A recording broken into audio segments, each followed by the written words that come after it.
இவன் இன்னும் திருந்தல மாமா. பிக்பாஸ் வீட்டுக்குள் மட்டமாக நடந்து கொண்ட அர்ணவ்.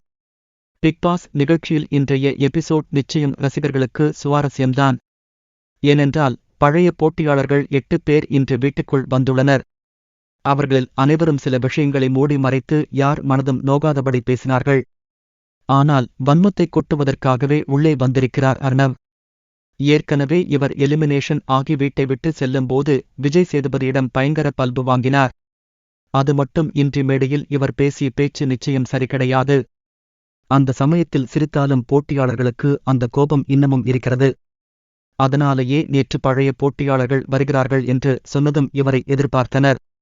அது மட்டும் இன்றி அவரை எப்படி வச்சு செய்யணும் என்று கூட பேசி சிரித்தார்கள். அதன்படி தற்போது வீட்டுக்குள் வந்திருக்கும் அர்ணவ் கொஞ்சம் கூட நாகரிகம் இன்றி மகா மட்டமாக நடந்து கொண்டுள்ளார். சத்யாவை சட்டை போடாதவன் என்றும் ஜெப்ரியை நோண்டுவான் தடவுவான் என்றும் பேசியது சோசியல் மீடியாவில் எதிர்ப்புக்கு ஆளாகியுள்ளது. மேலும் பல்பு வாங்குவதற்கே வந்திருக்கிறார். இவர் இன்னும் திருந்தவே இல்லை என்பது போன்ற கமெண்ட்டுகளும் வந்து கொண்டிருக்கிறது. ஆகஸ்ட் மொத்தம் அர்ணவ் கெட்டுப் போன பெயரை இன்னும் டேமேஜ் ஆக்கிவிட்டார்.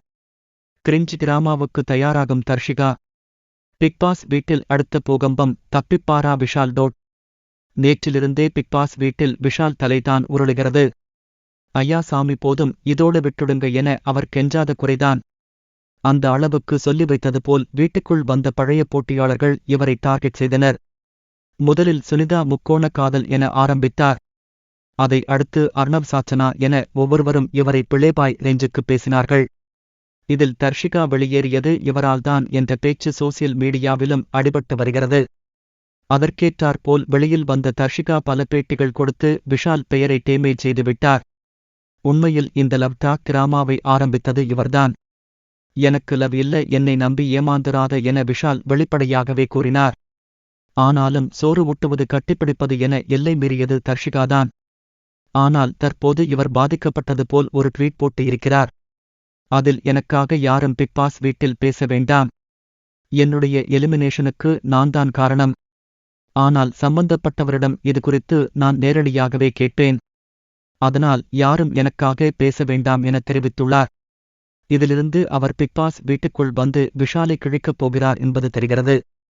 ஆனால் இந்த கிரிஞ்ச் டிராமா எதற்காக? இதை ஆரம்பித்ததே நீங்கதான். இப்போது நல்லவர் மாதிரி பேசினால் சரியாயிடுமா? 2 பேர் மீதும் தவறு இருக்கிறது என சோசியல் மீடியாவில் இப்போது கருத்துக்கள் பரவிக்கொண்டிருக்கிறது.